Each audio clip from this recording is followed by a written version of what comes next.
Lake Superior, a rugged natural wonder, fringed by the massive hard rock plateau known as the Canadian Shield. It is the greatest of the Great Lakes, with more fresh water than all of the others combined. By volume, it is the largest freshwater lake in North America. By surface area, it is the largest in the world. An ancient haven for some of the most astonishing cultural history the Western Hemisphere has ever known. At the lake the Ojibwe First Nations call Gitchagami, there are tales of sleeping giants, mythological sea monsters, and legendary sunken ships. It is one of the world's lesser-known yet truly breathtaking geographic marvels. Stark, spectacular, and sacred. It is a true North American legend.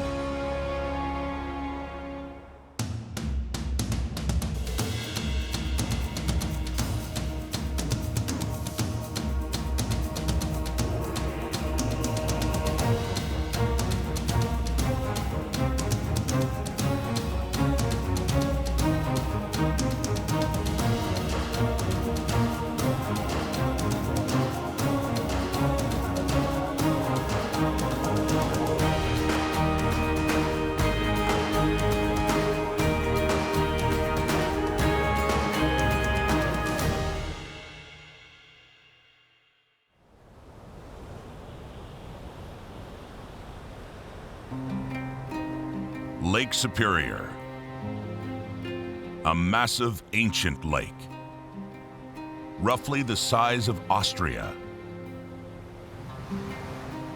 Lake Superior straddles the Canadian and American borders and shares its seemingly endless shores with the states of Minnesota, Wisconsin, Michigan, and the province of Ontario.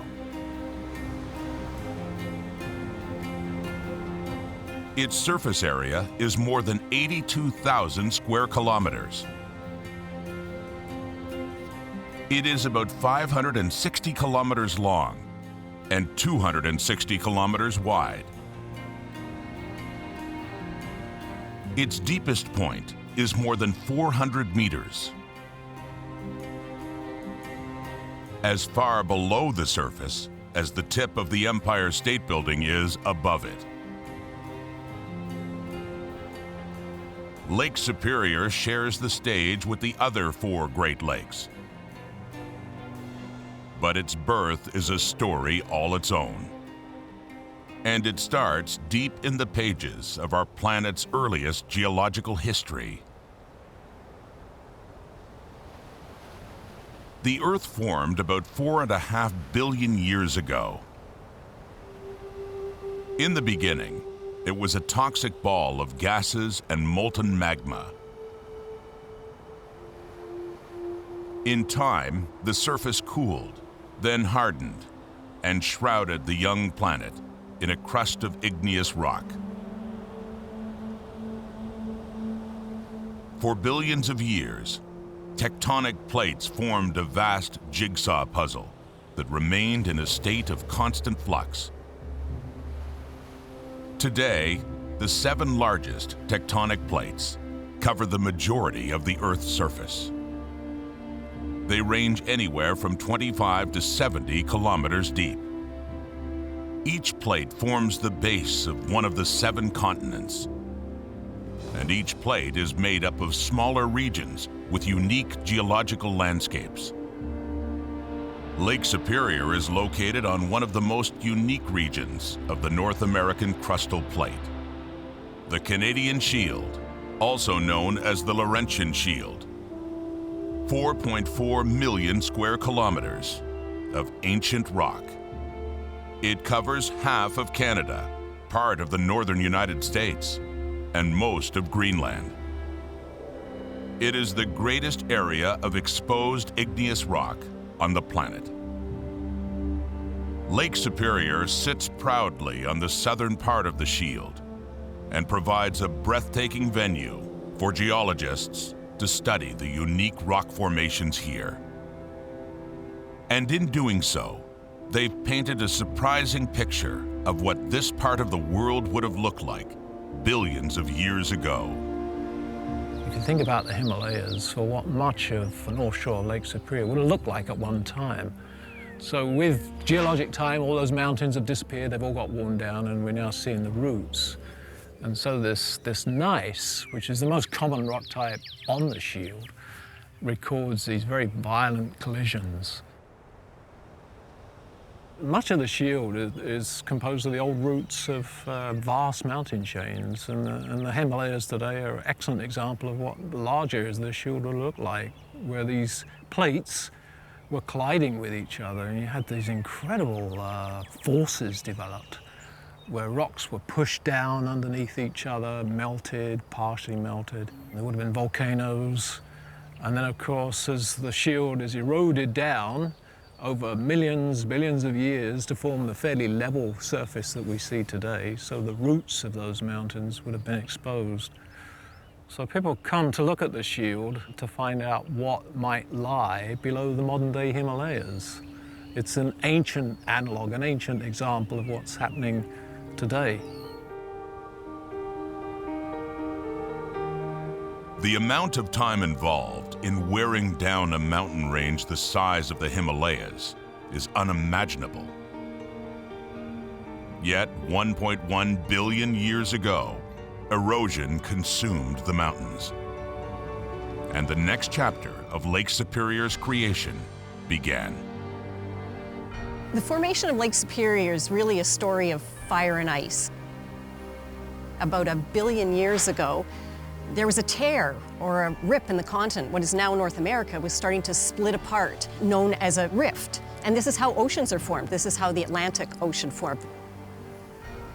This rifting creates a lot of volcanic activity. So there was lots of volcanic rock that spewed out for probably about 20 million years onto the landscape here. And around the Lake Superior Basin, it's unique in that we can still see a lot of these rocks, frozen in time, this geological story that goes back 1 billion years.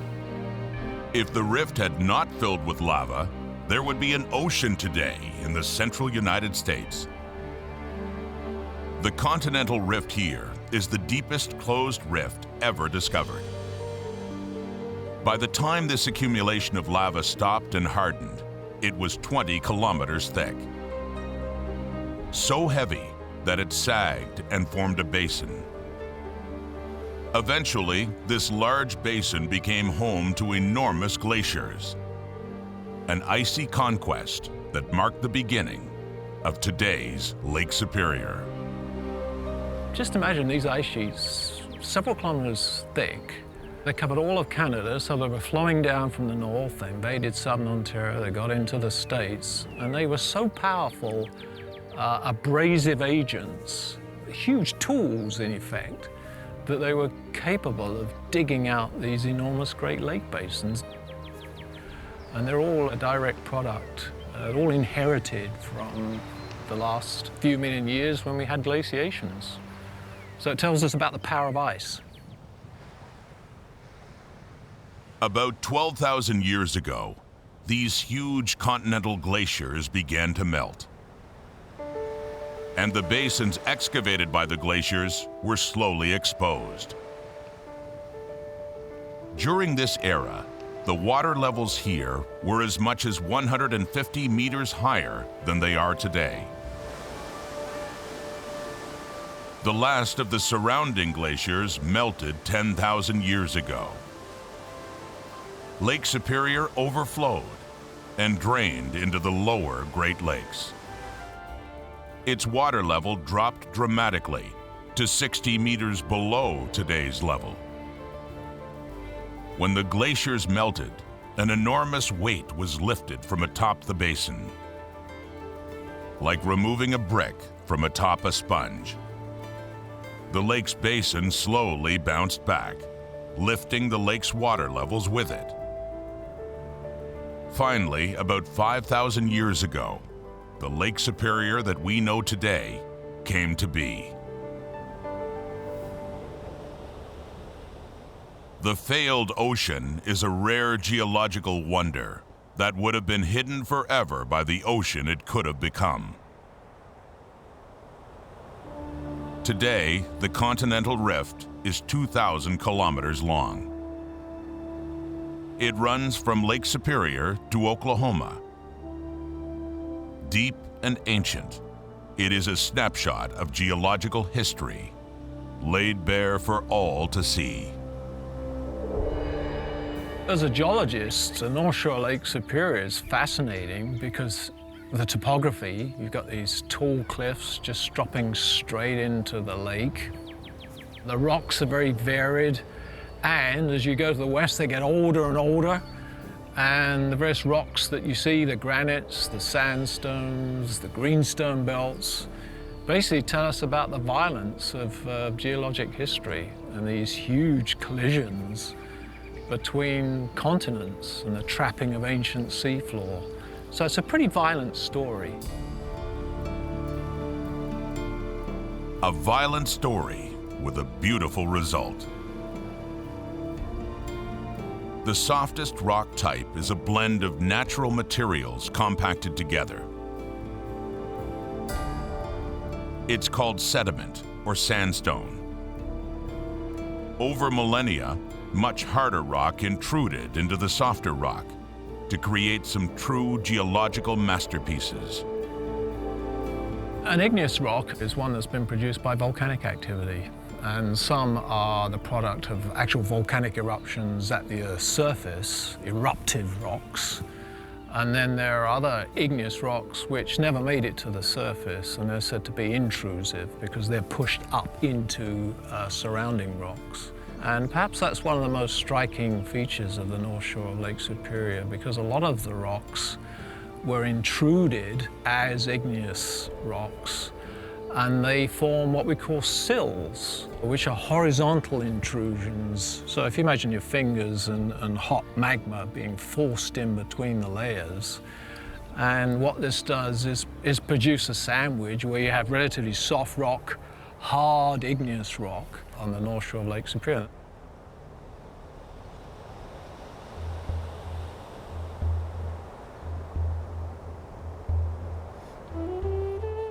One of the best-known rock formations is the Sleeping Giant. He has rested here for millions of years, near the Canadian city of Thunder Bay, on the Sibley Peninsula, in the aptly named Sleeping Giant Provincial Park. This incredible formation of rocks illustrates the geological history here. Through the ages, liquid magma was pushed up into the soft sandstone. In some areas, this magma leveled off in a horizontal layer. It hardened and became igneous rock, which takes much longer to erode. The elevated mounds of the Sleeping Giant are actually areas where layers of igneous rock act as a cap, protecting the sandstone that lies beneath. The result is a truly one-of-a-kind formation of rock. Sleeping Giant. This unmistakable silhouette of a slumbering Goliath looms large in the ancient folklore of the Ojibwe First Nations, one of the most populous tribes on the continent. The Ojibwe are an essential part of the 12,000-year history of human settlements here. Their own histories tell of a migration from the eastern part of North America to the Great Lakes region. The precise year that the Ojibwe settled on Lake Superior is not known. The first mention of the Ojibwe in European recorded histories was in 1640 from the Jesuit missionaries who traveled here with French explorers. The Ojibwe hold an intimate spiritual connection to this place. This astonishing rock formation is steeped in folklore. According to the Ojibwe, this is Nanabuju, an ancient hero born to a human mother and spirit father. One Ojibwe First Nations legend, believed to have originated in the 1950s, recounts how Nanabuju was turned to stone by the west wind when the secret location of a rich silver mine on the Sibley Peninsula was disclosed to the white man. Today, the form of the sleeping giant is clear for all to see. Arms folded across a barrel chest, as if carefully laid to rest. From this view, the sleeping giant head is to my left. The Adam's apple is the next prominent feature, and then the chest and the knees.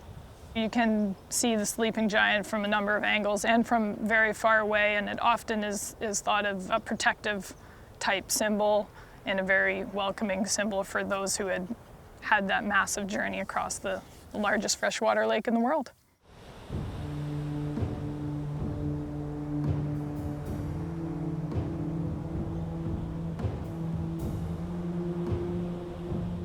As with many First Nations legends, the story of the sleeping giant is a morality tale, told to add meaning to actual events. In fact, there was a great deal of silver hidden here. Where Sibley Peninsula ends, there are tiny islands and islets, barely visible. In 1868, prospectors found pure silver deep below the surface of one of these islets, an islet no larger than 25 meters by 30 meters and 2.5 meters above the water level. But that didn't stop ambitious prospectors from getting their hands on the silver. From 1869 to 1884, mining shafts were sunk deep into this tiny rock islet. Breakwaters and docks were built around it. Coal-burning pumps were installed to keep water out of the shafts. And in that short time, $3.2 million in silver was mined. But in 1884, disaster struck the mine. There was a missed shipment of coal. Without the coal, the pumps stopped working, and the shafts flooded. The mine was abandoned and never reopened.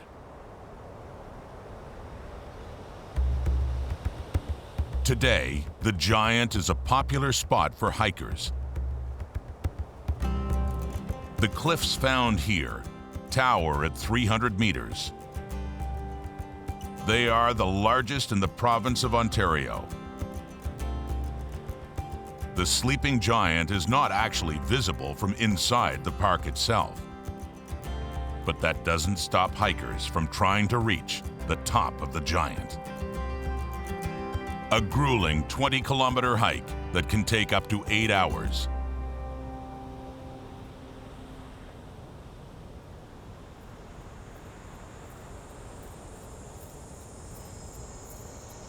At the south end of the Sibley Peninsula sits another beautiful geological creation.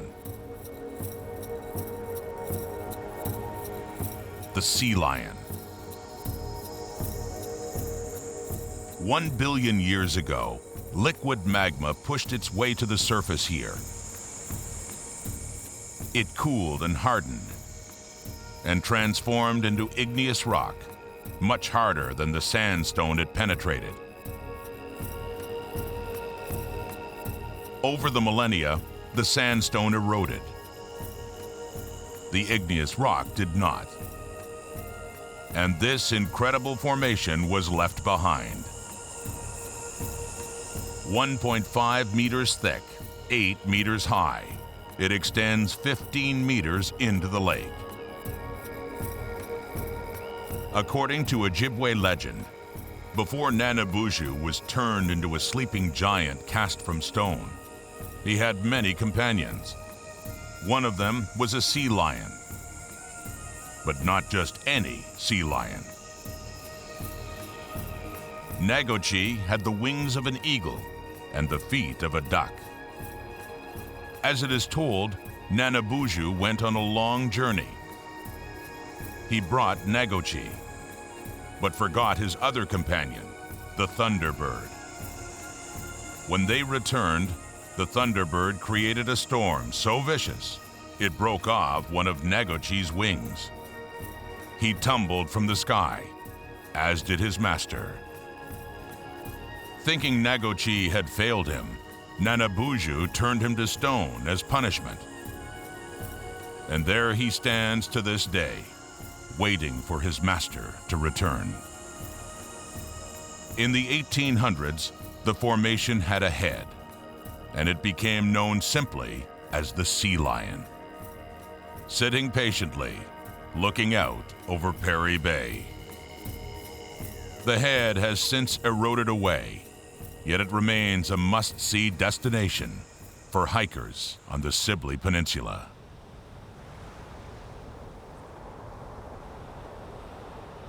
The geological masterpieces of Lake Superior reach beyond its shores. 65 kilometers northeast of Thunder Bay and Sleeping Giant Provincial Park is Wilmette Canyon. Over tens of thousands of years, glacial ice, running water, and brutal weather carved out all the softer sedimentary rock from this spot, leaving behind towering igneous rock walls, 100 meters high, 3 kilometers long, and a breathtaking chasm 150 meters wide. Wilmette Canyon certainly is a significant ecological representation on the landscape here, as well as a quite interesting and profound experience when you look over the edge. People are often surprised at just how big and wide it is. Just because of its size and grandeur, it really is quite amazing, and it's something that you don't see very often. Here in Wilmette Canyon is another sacred site for the Ojibwe First Nations. This is the Indian Head. According to ancient Ojibwe legend, it was once a giant named Amet who helped the Ojibwe spirit Nanabuju to raise mountains from the earth and create lakes. Amet fell in love with Nanabuju's daughter, Naomi. One day, Amet was moving a mountain. A peak broke off the mountain and struck Naomi, killing the girl. Fearing retribution from her father, Amet laid her in a shallow lake and covered her with a rock shield. Nanabuju sensed his daughter there, so he caught a thunderbolt, cast it down, and split the rock. There he found his daughter. He buried her there, in what is now the base of Wilmette Canyon. And to punish Amet, he turned him to stone and forced him to watch over her grave for eternity. Today, the floor of the canyon is a protected area. The base of this canyon is a climatological anomaly.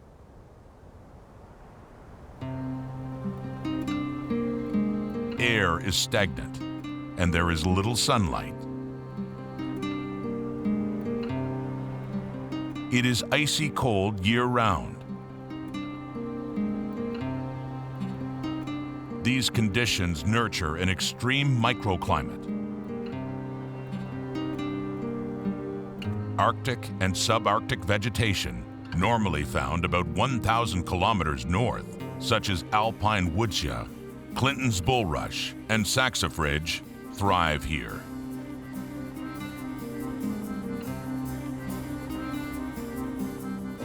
Willamette Canyon also provides a picturesque sanctuary to the world's fastest animal, the peregrine falcon. These winged carnivores have the incredible ability to dive bomb their prey at speeds of up to 320 kilometers an hour. In the mid-1960s, DDT poisoning eradicated this remarkable species from the province of Ontario. In 1977, a recovery project was introduced by the provincial government. Over 20 years, 600 young peregrine falcons raised in captivity were released into the wild. Today, their numbers have rebounded all over Ontario, due in part to protected areas like Willamette Canyon, where high perches and abundant prey create an ideal habitat for these magnificent nesting pairs.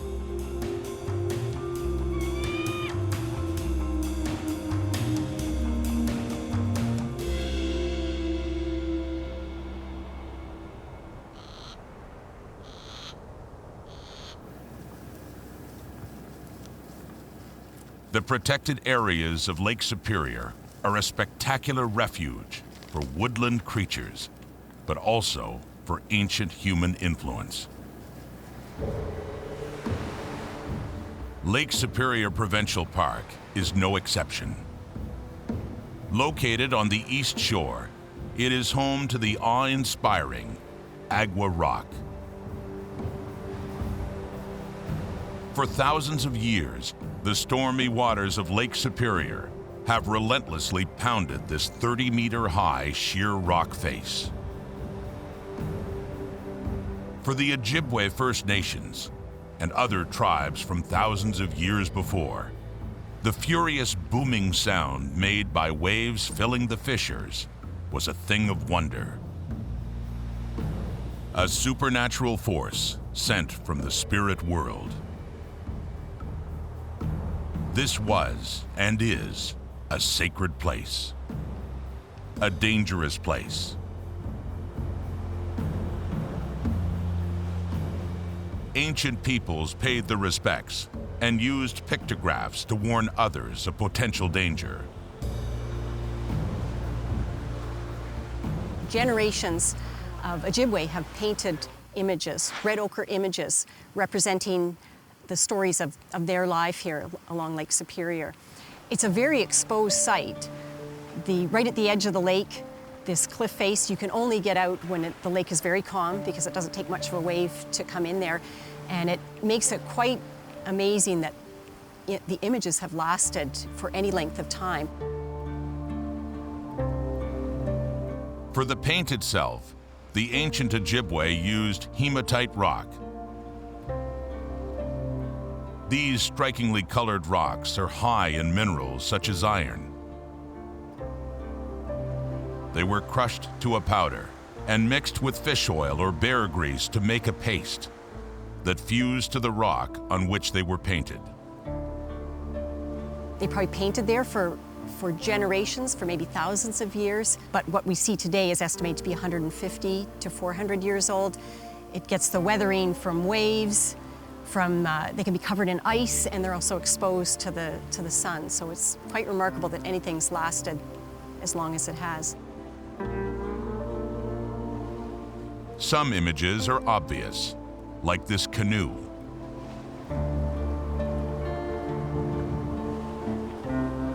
And this horse and rider.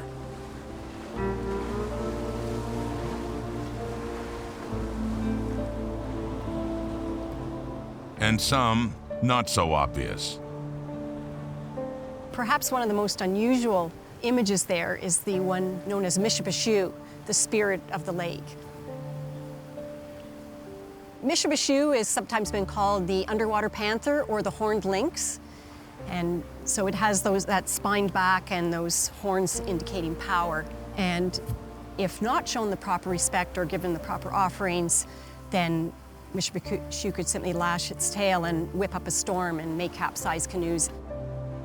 The ancient Ojibwe who drew these have long returned to the spirit world. But Mishpashu still lurks in the form of dead, calm waters and rogue waves that can strike without warning against walls like these. This is Old Woman Bay, another ancient and familiar landmark here in Lake Superior Provincial Park. Ancient First Nations peoples mined copper here as many as 5,000 years ago. Today, this area is known and loved, not for copper, but for its rugged weather and spectacular scenery.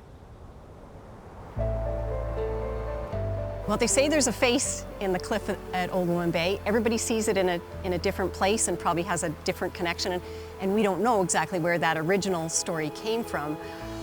I see it at a different place when I'm on the shore than I'm when I'm out on the lake, and I've talked to other people, and it's interesting to try to point out where you think you see the face of the Old Woman Bay.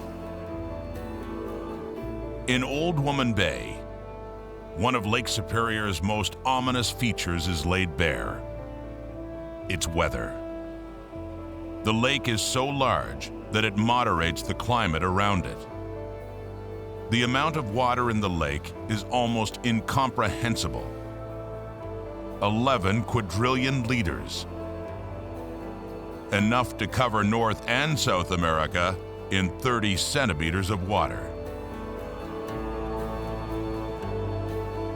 The average water temperature is 4 degrees Celsius. As a result, weather on and near the lake is unpredictable and often completely different than the weather in the rest of the region.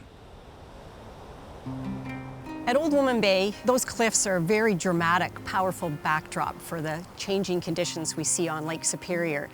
Getting those wisps of fog that come and go. They could be there 1 minute, you can hardly see the cliff, and the next minute it's gone. I've seen some wild storms down there with the waves crashing many meters up that cliff, ice that's formed along the shore there.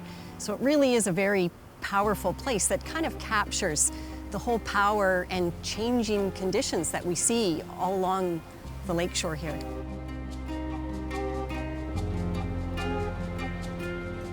Tens of millions of Canadians and Americans live in the Great Lakes region.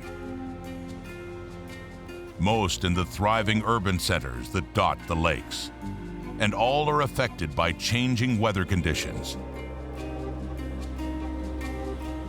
The lake effect is one of the most commonly used meteorological terms, but you have to live here to understand its meaning.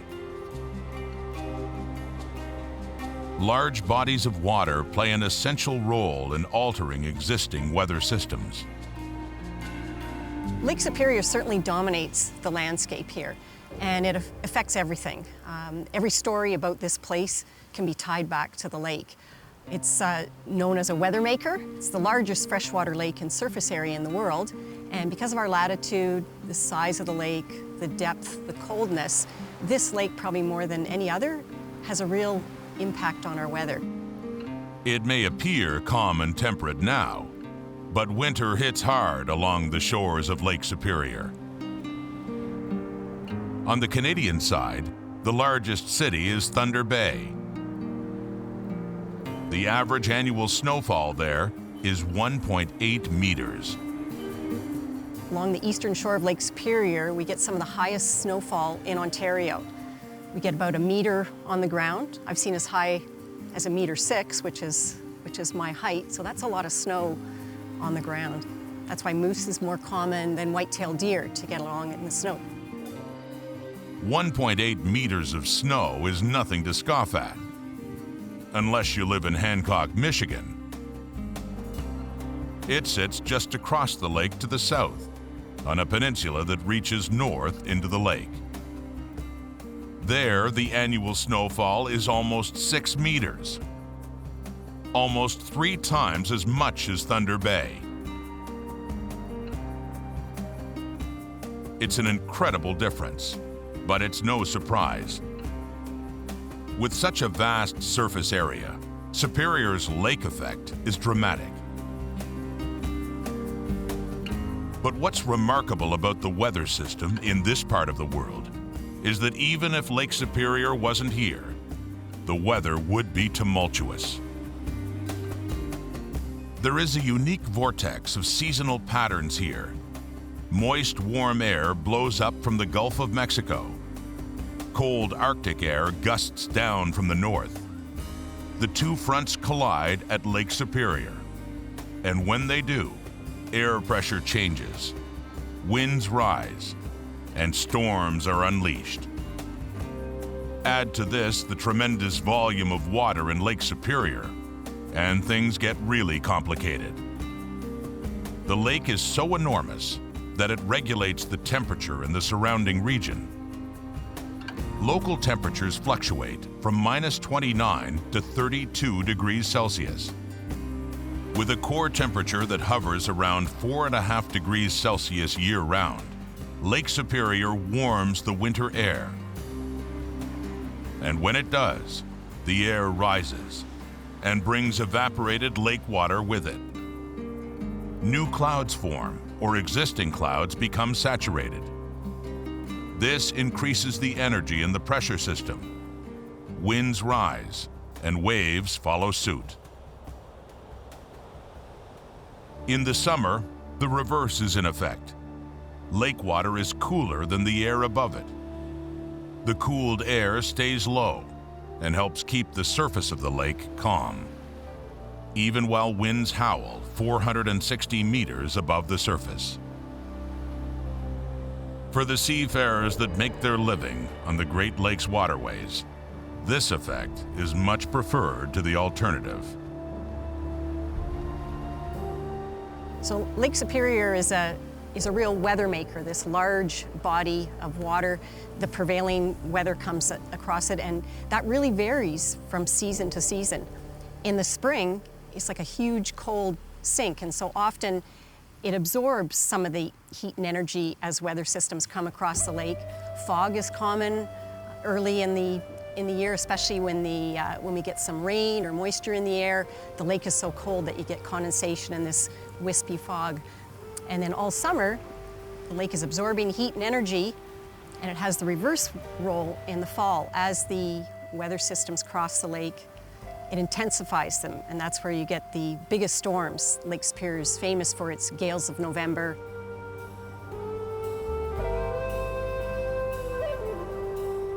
Each of the Great Lakes is connected to the Atlantic Ocean through the St. Lawrence River. It's the largest surface water system on the planet, running 3,280 kilometers from Duluth Superior Port in the state of Minnesota all the way to the Atlantic Ocean, with 509 ports along the way. Today, 4,000 ships pass through this seaway every year, along with several $1 billion worth of commodities. A lot rides on the functionality of this seaway. And for the seafarers that sail it, the ride can get pretty wild. The dramatic and sudden pressure changes can make for terrible storms at sea. There are regular reports of waves higher than 6 meters, crashing into pilot house windows.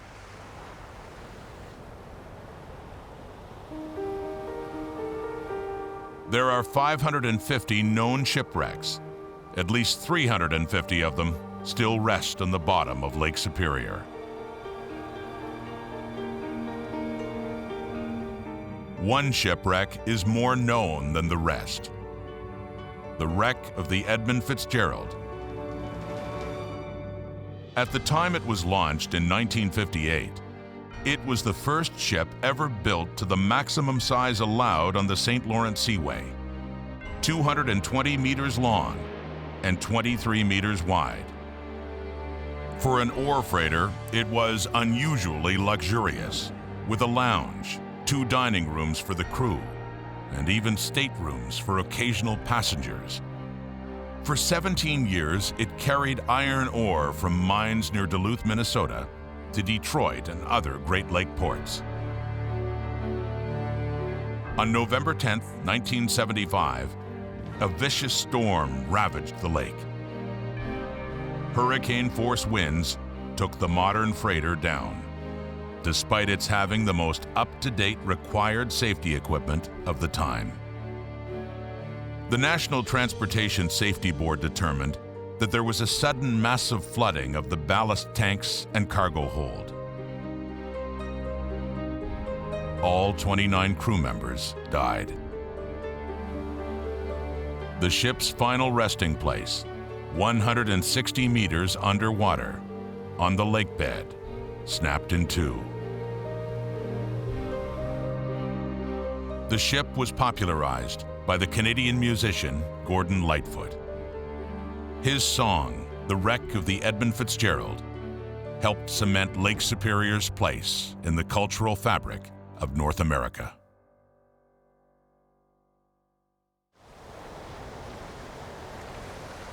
On the eastern fringe of Superior, a tranquil inlet offers protection from the rough waves on the lake.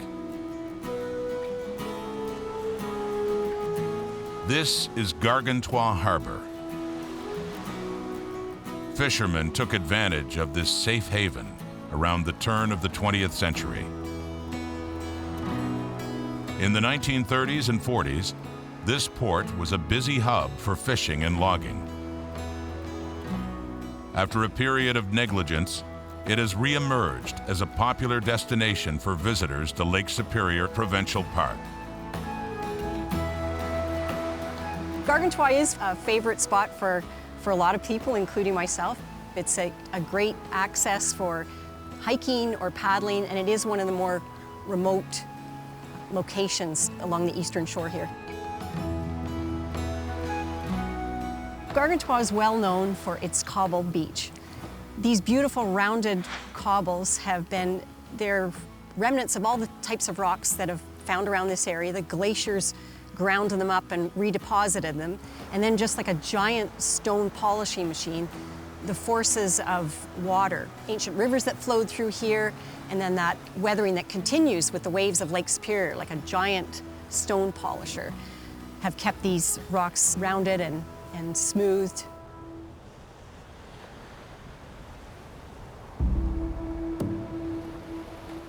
So from the Gargantua access area, it is a spot where you can hike and start or paddle and actually see some of those features created when the mid-continent rift was happening.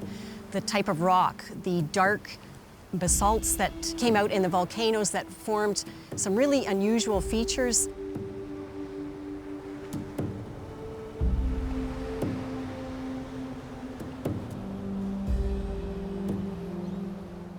In the Great Lakes region, shipwrecks are not uncommon.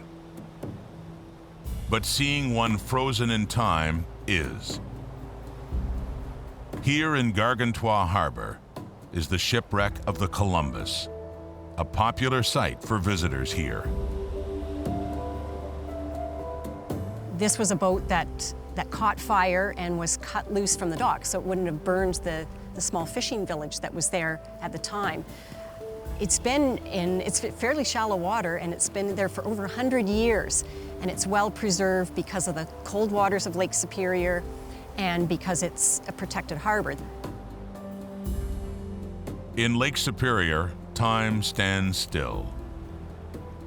For hundreds, thousands, and millions of years. And yet, it continues to evolve.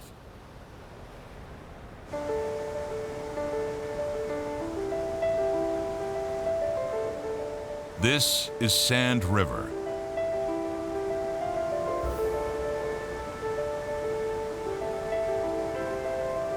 It brings sand and other deposits into Lake Superior. The ancient Ojibwe people used this magnificent waterway 2,000 years ago for seasonal migration.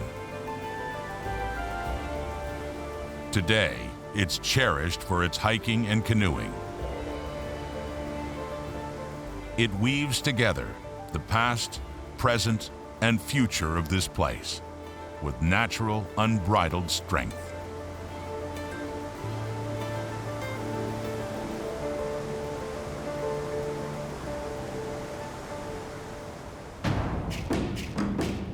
The birth of an ocean, frozen in time.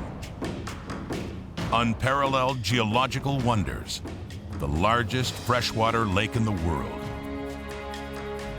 Lake Superior, inherited and defined by the ancient Ojibwe First Nations. Spirits in stone. Monolithic legends.